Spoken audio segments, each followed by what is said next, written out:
This is Jonathan Agger, fifth Pro Boxing Fans, joined by Johnny Fisher. Johnny, Vegas debut's done, and in the first round, somehow how are you feeling? You seem a bit, not annoyed, but you know, anticlimactic finish. No, it's just like, it's not anticlimactic at all. I've said that on that one. I'm changing my mind now. It's not. It's just like all that work you've done. It's like, oh, just about a bit of spring roll on your microphone.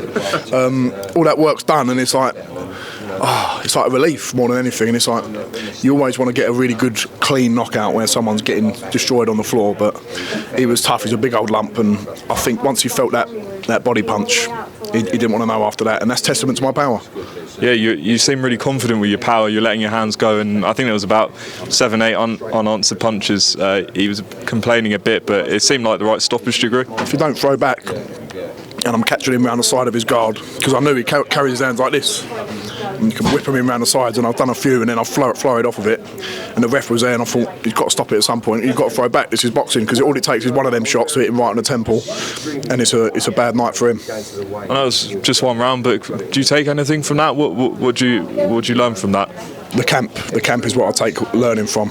I want to say it now. Actually, I got cut in this camp about 3-4 weeks before, and I couldn't spar. I didn't spar for 4 weeks before this fight. So that mental toughness you've got to do yourself. When you've got to question yourself: have I sparred? Have I done enough? You know, have you got the sharpness? And I still had it all there, but I got cut when I was sparring Hunter in the 6th round, the last round we were sparring, and it's like, it's a new hurdle for me, you know, so that was good, and that was good experience under the belt, especially being away from home. You see it there, that's where it was. So it weren't a dangerous cut, it weren't like on my eye or something, but it was bleeding a lot, and I thought, if I knock this again in sparring and it comes open, I won't be clear to fight, so you got that worry, you know.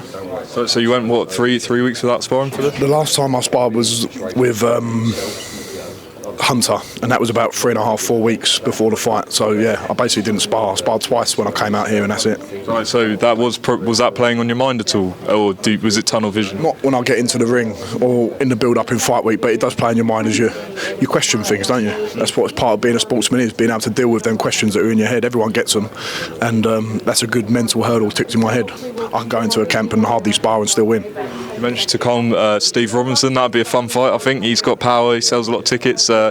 London or Newcastle? London. It's just Steve Robinson's just a name I picked out of my head, but it's been banded around a bit, and I know he's tough. I've seen him at a few shows, and I like his personality as well, and I think he sells a few tickets. That'd be a good little matchup. And just finally, Johnny, Tyson Fury, Oleksandr Usyk rescheduled for May 18th. Bit of good news after sort of the last few days, would you say? Yeah, definitely. And listen, people can deliberate on what's actually happened with Tyson Fury, but this is the nature of the sport. We go and spar, any cut can happen. Like I got cut in the build up to my fight, so it can happen. If it goes on your eye, you're in trouble. So we're just glad to see it rescheduled straight away, and hopefully it gives Tyson a bit more time to prepare, because I'll be backing him for the win. And just a shout out to the Run Football Army that came out to Vegas, spent their money, flew over here, and they made a lot of noise for you today and the weigh-in. They made great noise, and I'm going to go out and see them now, and I'm very, very, very grateful for the support they give me. People spending their hard-earned money, not only the ones that come here, that's unbelievable that they've done it, but people who spend to just come and buy a ticket when it's in London and get the train fare. Times are tough in England and all over the world with the cost of living, and I'm extremely grateful and humbled by the support I get.